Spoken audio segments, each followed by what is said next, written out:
আচ্ছা, আবার একটা ভিডিও নিয়ে আসলাম। যদিও আমি ভিডিও করতে চাইছিলাম না। আমার একজন খুব কাছের ইউটিউবার, কন্টেন্ট ক্রিয়েটার, যাকে আমি সত্যি মন থেকে একটা রেসপেক্টের জায়গা রাখি, সে আমাকে উদ্দেশ্য করে বলেছে যে কি লাভ এখানে এসে, তুমি তো কোনো এজেন্ডা নিয়ে আসছো না, তুমি প্রপার ইনকামের জন্য আসছো না। একদমই ঠিক, কারণ আমার চ্যানেলের সাইজ বা সাইজ সাইজ বলা যায় কিনা আমি জানি না, বাট আমার চ্যানেলের ক্যাপাসিটি বা আমার ভিডিও করার একটা কি বলবো রুটিন দেখে বোঝা যায় যে আমার এখান থেকে কিছু পাওয়ার নেই। তবে না, কতগুলো কথা দিনের পর দিন শুনতে শুনতে শুনতে শুনতে দিনের পর দিন শুনতে শুনতে আজকে আজকে কিছু কথা বিস্তারিতভাবে আলোচনা করব। আর আপনাদের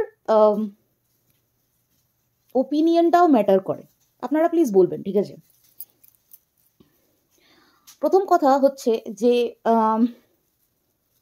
আপনি শিক্ষিত, আপনি যথাযথ শিক্ষিত, ঠিক আছে? মানে জেনারেলি একটা সংসার চালাতে গেলে বা একটা সমাজে বেঁচে থাকতে গেলে যে পরিমাণ শিক্ষিত হওয়া দরকার ততটা শিক্ষিত, ঠিক আছে? বা ধরুন তার থেকে বেশি শিক্ষিত, আপনি গ্র্যাজুয়েশন করেছেন, পোস্ট গ্র্যাজুয়েশন করেছেন, তারপরে যেগুলো যেগুলো হয় আর কি, বিএড ডিগ্রি নিয়েছেন, ঠিক আছে? বা পিএইচডি করেছেন, কি অন্য কিছু করেছেন, এমফিল করেছেন, যাই করে থাকেন না কেন, আপনার একটা শিক্ষাগত যোগ্যতা আছে। কিন্তু আপনার কোথাও না কোথাও মনে হয়েছে যে আমি আজকে হাউস মেকার হব, সরি, আমি আজকে হোম মেকার হব, হোম মেকার হয়ে থাকবো, কোথাও না কোথাও মনে হয়েছে আপনার, ঠিক আছে? আমি জানি একটা সময় আমি এই নিয়ে অন্যরকম কথা বলেছিলাম, তখন বুঝতে পারিনি। কথা হচ্ছে যে আপনার মনে হয়েছে যে আমার শিক্ষাগত যোগ্যতা আছে অবভিয়াসলি, কিন্তু আমি হোম মেকার হয়ে থাকবো, বা সেটা আপনার মানে চাহিদা বলতে পারেন, কি আপনার শরীর পারমিট করেননি বলতে পারেন। অনেকেরই কিন্তু শরীর পারমিট করে না, মানে কন্টিনিউয়াস একটা 9টা 5টার ডিউটি কিন্তু শরীর তার পারমিট করে না। বিশেষ করে যাদের ডাইজেস্টিভ প্রবলেম থাকে, মানে কিছু না কিছু ডাইজেস্টিভ ট্র্যাকে প্রবলেম থাকে, বেসিক্যালি যারা যারা আলসারের পেশেন্ট, তারা কিন্তু মানে এই যে কন্টিনিউ 9টা 5টার একটা ডিউটি, সেখানে যে মানে সমস্যাগুলো হয় আর কি, প্রপার ফুড ওয়াটার এইসব ইনটেকের প্রবলেম হয়ে থাকে, সেখানে দাঁড়িয়ে কিন্তু অনেকেরই সমস্যা হয়। আর সত্যি কথা বলতে সবসময় একটা প্রপার ফুড কি বলবো চার্ট মেনটেন করে চলাটাও কিন্তু সম্ভব হয় না, পসিবল হয় না।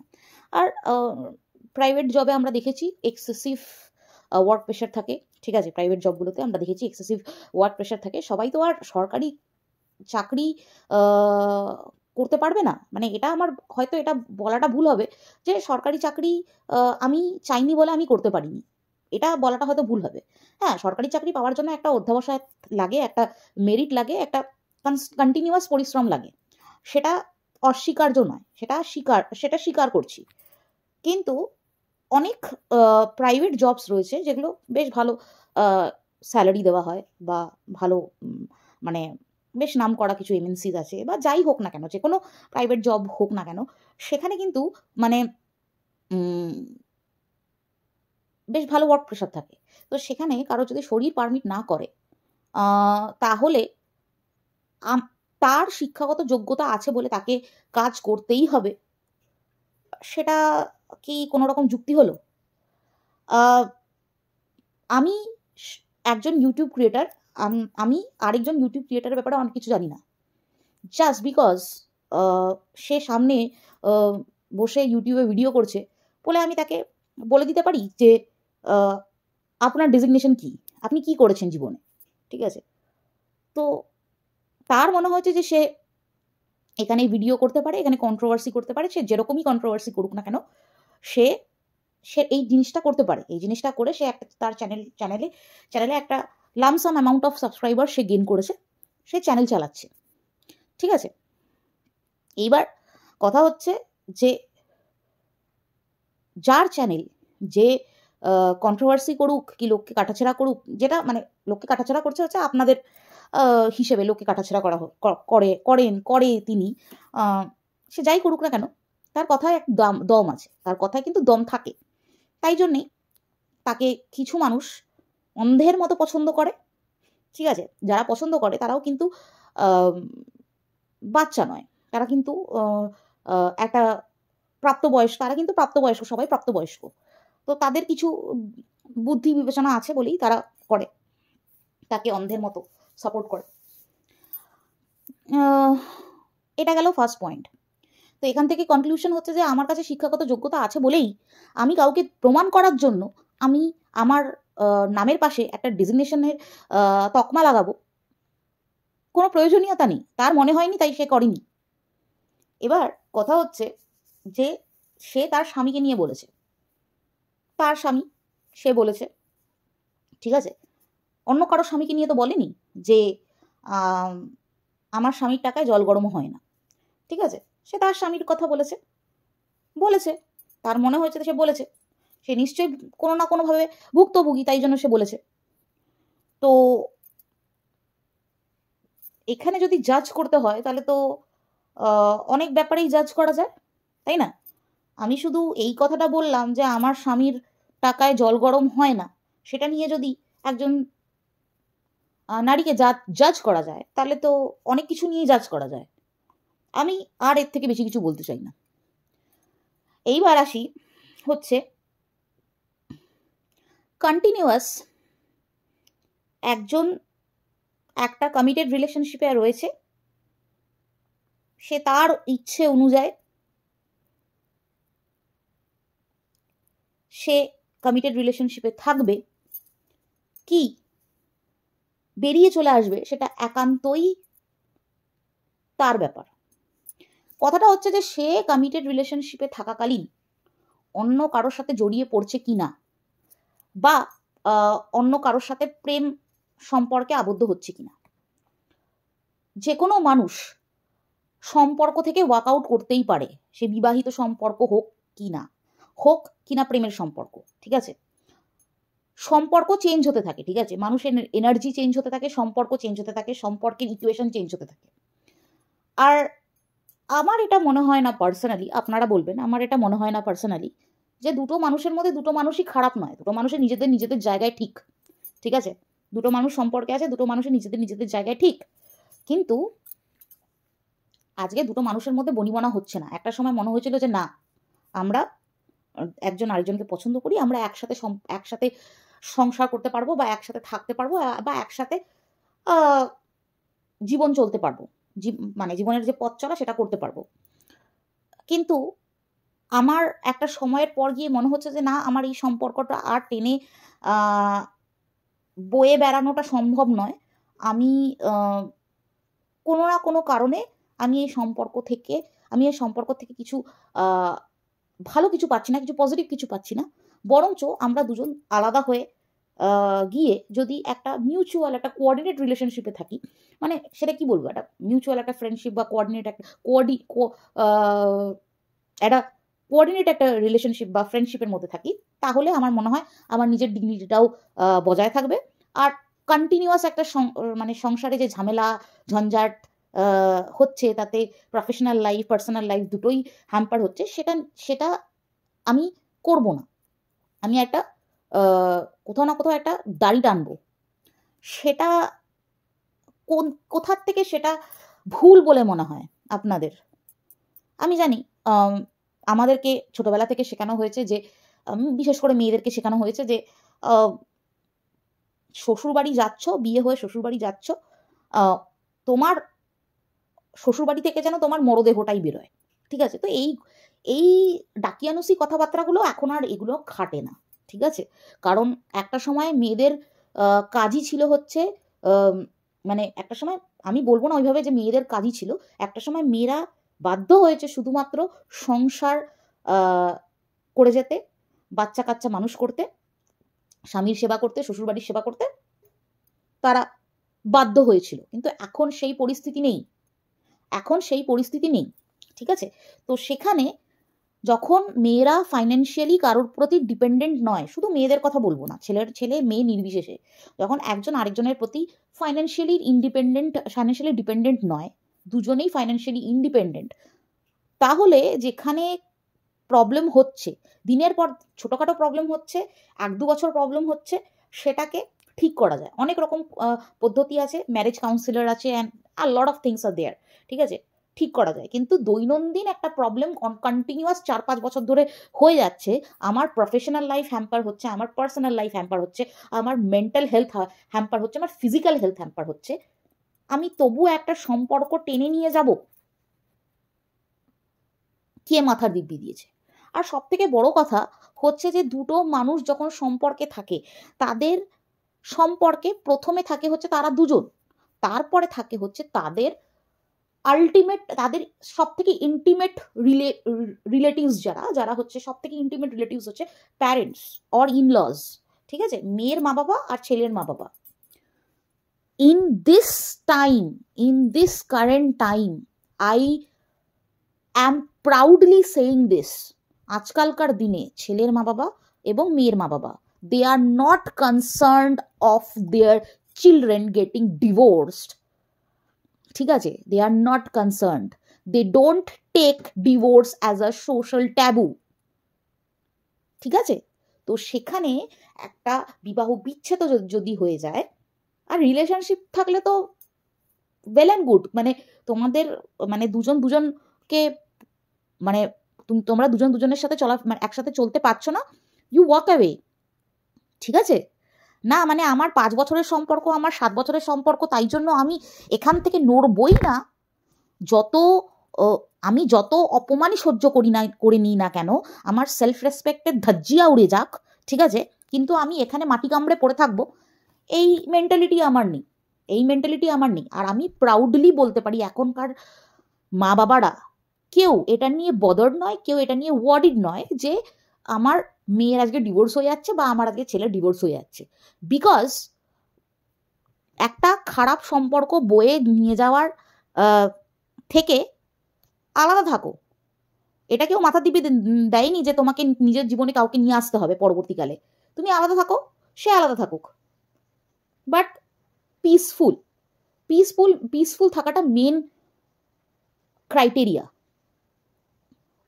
ঠিক আছে, এইবার কথা হচ্ছে যে এটা গেল সেকেন্ড পয়েন্ট।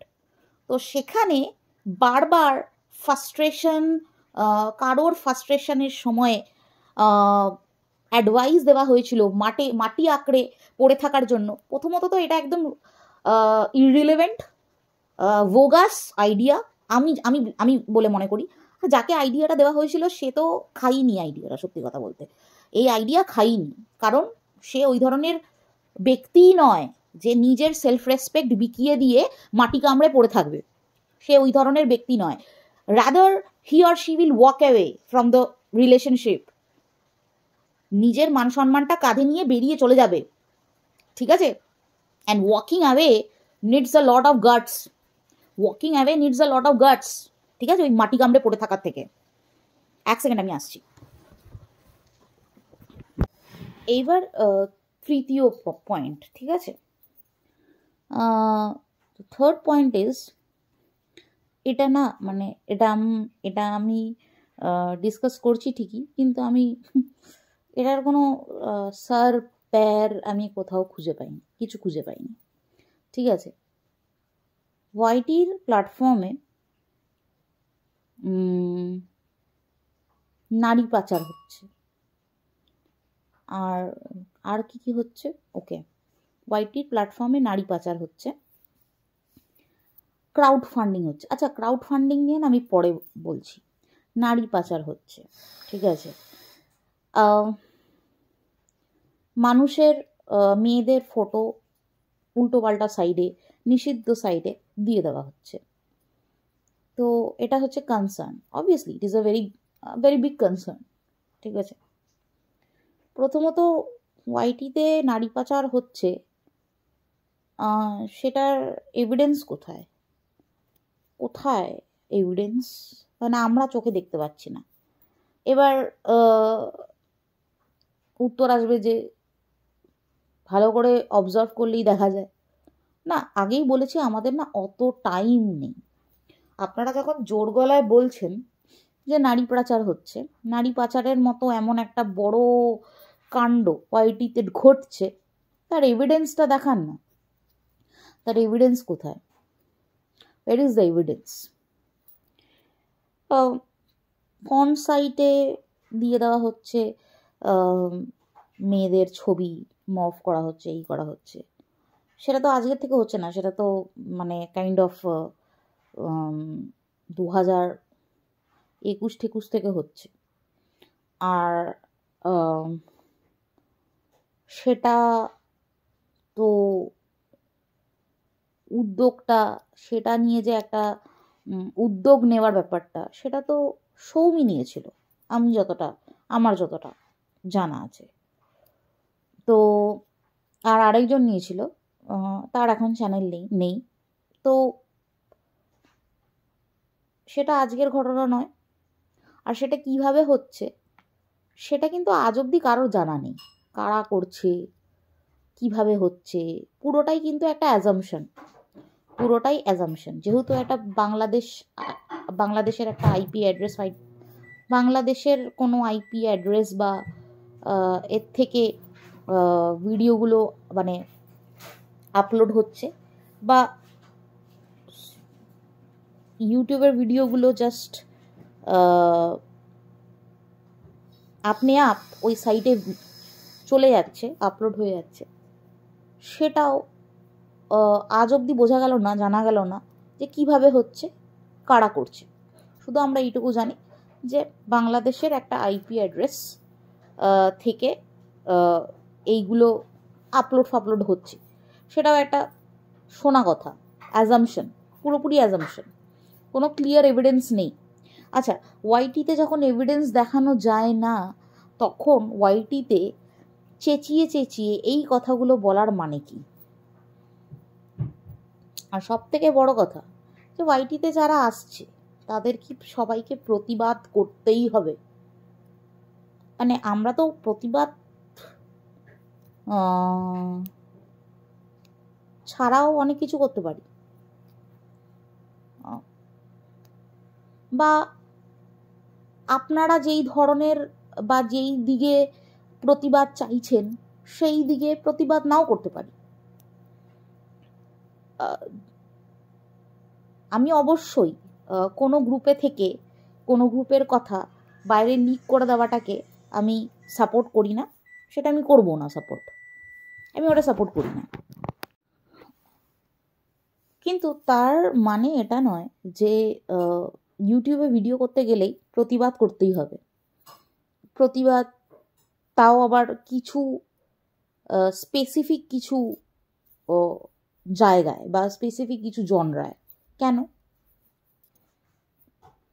মানে আপনার এজেন্ডা আলাদা হতেই পারে, আপনার এজেন্ডা চাইল্ড ম্যারেজ হতে পারে, আমাদের agenda protest against child abuse হতেই পারে। আপনার agenda protest against child marriage হতে পারে, আমাদের প্রোটেস্ট এগেইনস্ট চাইল্ড অ্যাবিউজ হতে পারে, তাই না? তো ইউ ক্যানট ডিক্টেট আস যে আমরা কোথায় প্রতিবাদ করব, আদৌ প্রতিবাদ করব কি না। You cannot dictate us.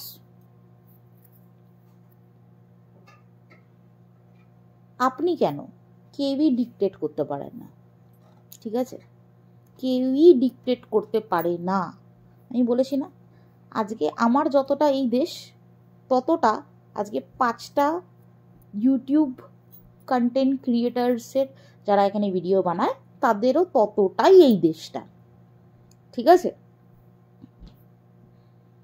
So you cannot dictate anybody যে ইউটিউবে তাকে আসতে গেলে কি চ্যানেল দেখতে হবে, কি নিয়ে কথা বলতে হবে। No, you cannot do that. মানুষকে বাঁচতে দিন।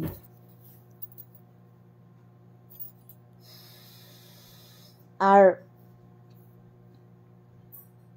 এটা তো সত্যি কথা যে চ্যানেলটা যেটা বন্ধ হয়েছে সেটা যদি বন্ধ হয়ে থাকে তাহলে সেটা সুজাতাদির একটা বড় হাত আছে, ঠিক আছে?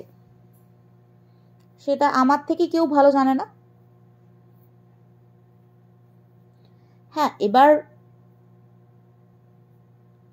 এটা সুজাতাদির নির্বুদ্ধিতা যে সুজাতাদি কোর্টে গেছিল সব এভিডেন্স নিয়ে। যাই হোক, এই নিয়ে আমি কিছু বলতে চাই না, কারণ একান্তই সুজাতাদির ব্যাপার। একান্তই সুজাতাদির ব্যাপার। সুজাতাদি কি মনে করে গেছিল, কেন গেছিল, সেটা সুজাতাদি জানে। যাই হোক, আমি কারোর এখানে কাউকে স্পেসিফাই করে কিছু বলবো না, কারণ এটা একটা জেনারেল ভিডিও। এটা আমি আপনাদের ওপিনিয়ন জানতে চাই। এরপরে আসি যে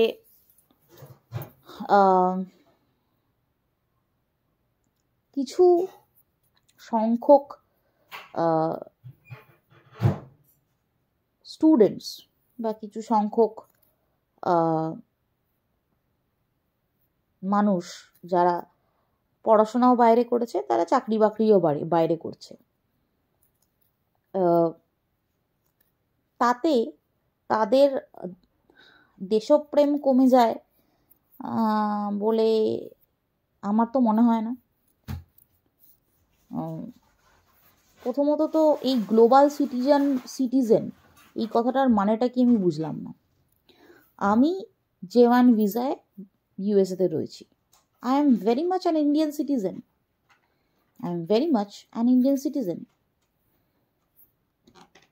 গ্লোবাল সিটিজেন মানেটা কি? তো হাস্যকর ব্যাপার হয়ে গেল। আর সোসাইটিতে কন্ট্রিবিউট মানুষ নিজেদের যোগ্যতা হিসাবে নিজেদের প্রফেশন দিয়ে সোসাইটিতে কন্ট্রিবিউট করছে। একমাত্র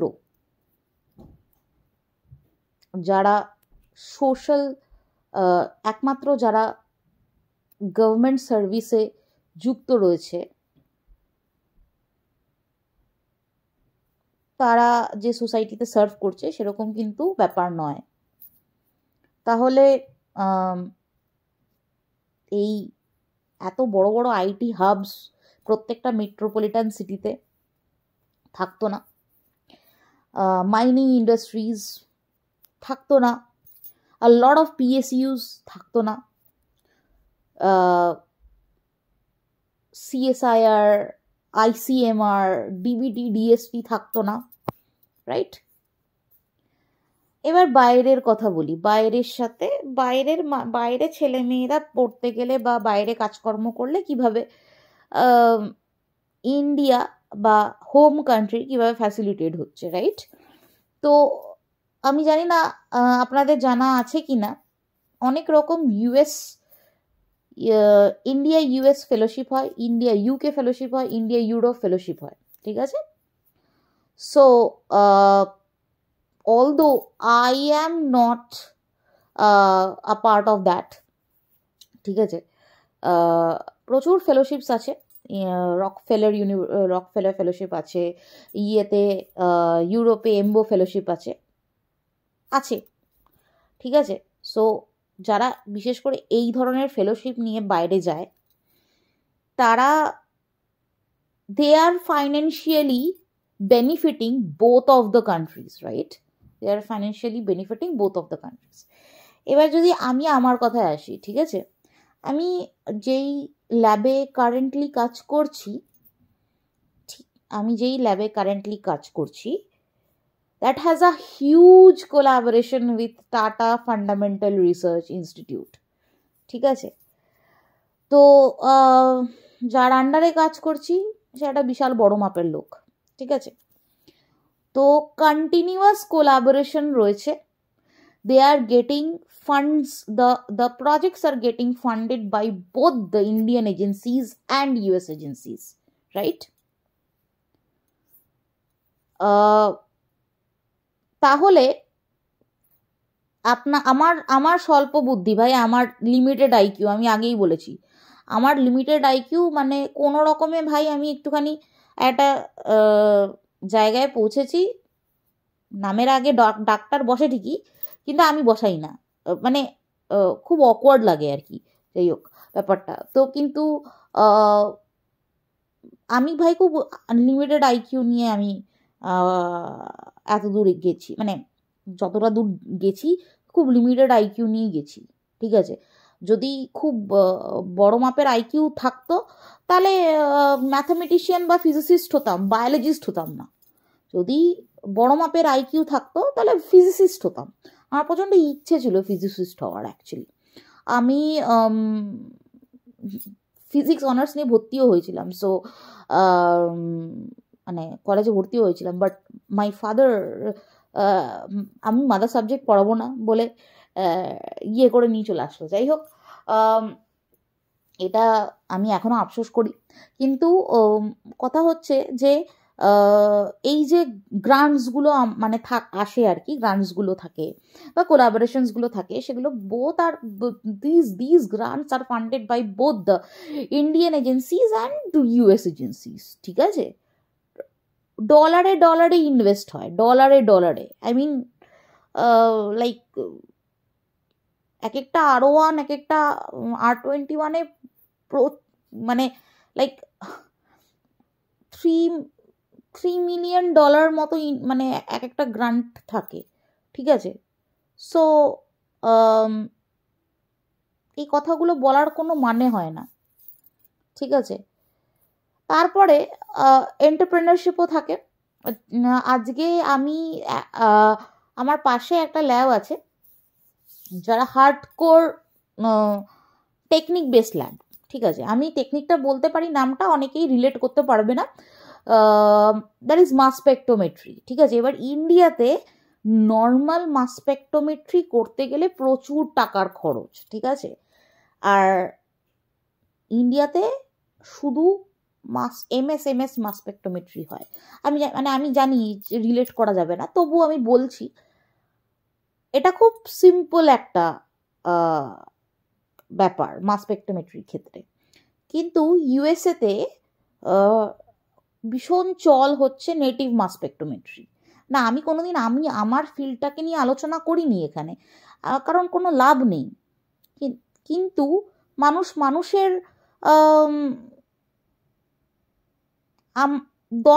মানে মানুষের ফিল্ড নিয়ে, কাজ নিয়ে প্রচুর আলোচনা করে। কারোর আন্ডারে 10টা 12টা মেয়ে, 100টা মেয়ে কাজ করে, সেগুলো নিয়ে প্রচুর কথাবার্তা শুনেছি। ঠিক আছে, সো ইন্ডিয়াতে এমএস হয়, নেটিভ মাস স্পেকট্রোমেট্রি হয় না, but that is what people are looking up to in the field of mass spectrometry, right? তো মানুষ সেটা করতে যাচ্ছে, to bring the technology in India. এই যে ফাইজার অ্যাস্ট্রাজেনেকা যে করোনা ভাইরাসগুলো বার করেছিল, ঠিক আছে, প্রত্যেকবার যে রিসেপ্টরগুলোতে চেঞ্জ আসছিল, রিসেপ্টর প্রোটিনসগুলোতে মডিউলেশন আসছিল, কোথা থেকে, মানে কিভাবে পাওয়া গেছে জানেন কি? কিভাবে মানে বুঝতে পেরেছিল রিসার্চার্সরা, কিভাবে সায়েন্টিস্টরা বুঝতে পেরেছিল? That is through native mass spectrometry. That is very much through native mass spectrometry, because শুধুমাত্র রিসেপ্টর প্রোটিনের মডিফিকেশন বা অল্টারেশন দেখলে হবে না। They have to understand the spatial arrangement of the protein and the lipids all together to discover a vaccine, for God's sake. তো বড় বড় বাতেলা নিজেদের ফিল্ডে সবাই দিতে পারে, আমি কোনোদিন আলোচনা করিনি, তার মানে এটা নয় যে আলোচনা করতে পারবো না। আমি মলিকুলার বায়োলজিতে অ্যাকচুয়ালি স্পেশালিস্ট, ঠিক আছে, বাট তবুও এখানে নর্মাল সেল কালচার করি, নর্মাল সেল কালচার লোকে করে ইন্ডিয়াতে, ঠিক আছে, নর্মাল সেল কালচার করে। বাইরে স্টেম সেল কালচার হয়। Why we are going out? Why we are going to the other nations to bring the technology in the India, to bring the technology in our home country?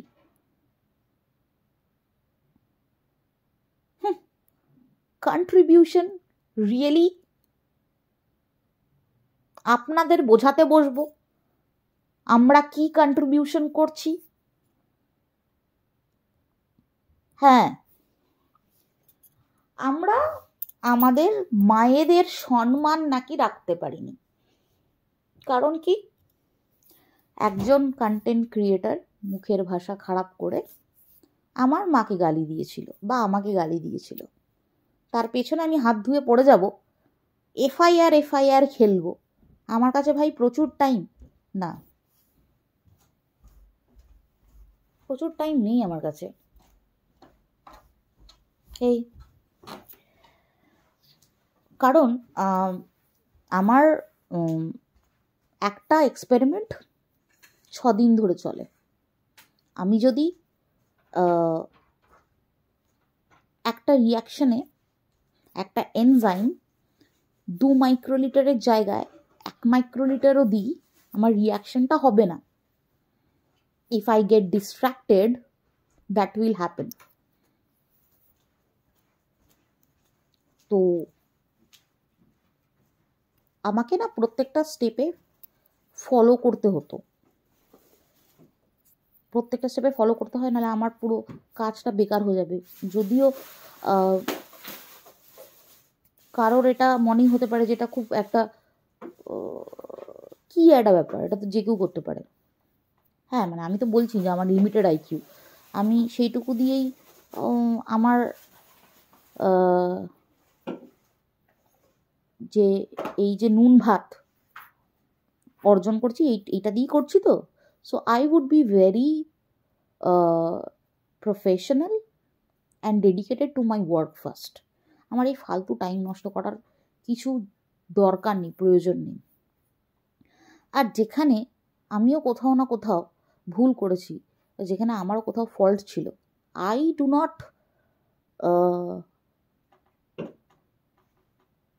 I really do not find any exact definition or exact cause যে আমি আমার ভুলটাকে চেপে দিয়ে আমি আরেকজনের ভুলটা শুধু হাইলাইট করব বা সে যেটা করেছে সেটা হাইলাইট করব, সেটা নয়।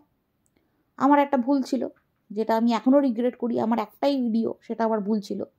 সেটা কেন করেছিলাম, কিসের জন্য করেছিলাম, কেন আমার মাকে গালি দেওয়া হয়েছিল, সবাই সেটা জানে। হ্যাঁ, এখন এখন সবাই বলতে বসেছে যে আমি তো কাউকে ভিডিও করতে বলিনি, আমার প্রতি দরদ দেখিয়ে ভিডিও করেছে। এই কথাগুলো তো আসবেই, এই কথাগুলো তো না আসলে হয়, এই কথাগুলো তো আসবেই অবভিয়াসলি। আমাদের কি বলবো, আমাদের পাগলা কুকুরে কামড়েছিল, তাই আমরা দরদ দেখিয়ে ভিডিও করেছি। আমি রাত 11টা 11:30 অবধি ল্যাবে থাকতাম, মানে এসে ঘুমিয়ে পড়েছি রাত 4টে অবধি, আমাকে জাগিয়ে রাখানো হয়েছে জাস্ট বিকজ অফ আমার ভিডিওটা দরকার। তো সেই দিনগুলো এখনও আছে, মনে আছে। তবে হ্যাঁ, একটাই কথা বলবো, পাগলা কুকুরে কেটেছিল, তাই জন্য ভিডিওগুলো করেছিলাম। আর কেউ কাউকে বলে না পাশে থাকতে, কেউ কাউকে পাশে থাকতে বলে না, কেউ কারোর থেকে কিছু চায়ও না, ঠিক আছে। যখনই এইরকম কিছু সমস্যার সৃষ্টি হয় তখনই এই কথাগুলোই আসে। আমি তো কাউকে বলিনি, আমি তো কাউকে ভিডিও করতে বলিনি, আমি তো কারোর জন্য, আমি তো কাউকে কোনো ভিডিও নামাতে বলিনি। তো হ্যাঁ, আমি অ্যাকসেপ্ট করছি যে আমি ভিডিও নিজের থেকে করেছি, আমাকে পাগলা কুকুরে কামড়েছিল তাই আমি ভিডিও করেছি। আমি দিনের পর দিন গালি খেয়েছি, কত কিছু শুনেছি, সিমেন্ট হয়ে গেছে, নাড়ি ভুড়ি সব সিমেন্ট হয়ে গেছে, অনেক কিছু শুনেছি, ঠিক আছে, তার লিস্ট নেই। বাট আমি যেহেতু বদর করি না, আমি যেহেতু কান দিই না, তাই জন্য আমি ভুলে যাই। তো সেগুলো আমি কেন শুনেছি, কিসের জন্য শুনেছি, সেটা আজকে আমি হাত কামড়াচ্ছি, ওই যে পাগলা কুকুরে কামড়েছিল, তাই শুনেছি, তাই ভিডিওগুলো করেছি। তো হয়ে গেছে, ওই ফেজটা পার হয়ে গেছে।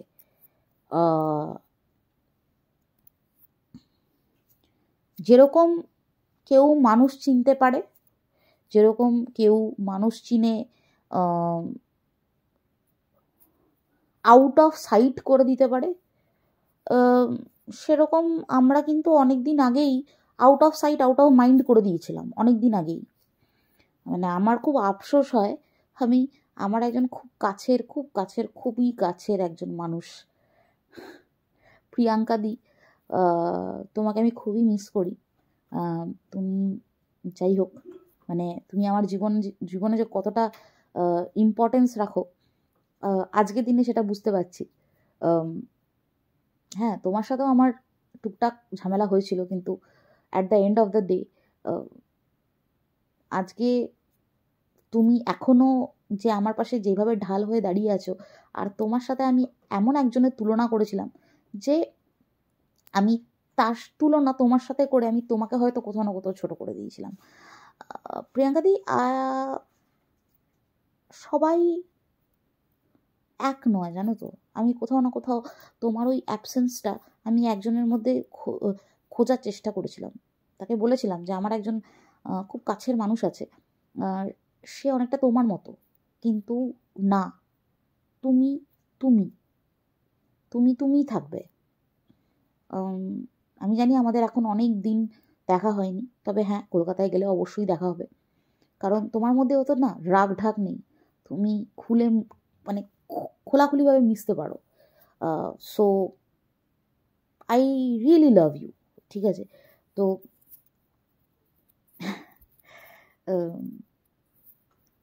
জানি মানে আমি কোথাও ইমোশনাল হচ্ছি না, বাট কোথাও না কোথাও তোমার সাথে কারো তুলনা করে আমি হয়তো তোমাকে কোথাও না কোথাও ছোট করে দিয়েছিলাম। So let it be. তো এখানেই ভিডিওটা এন্ড করছি আর কি। আপনারা একটু নিজেদের মতামত জানাবেন।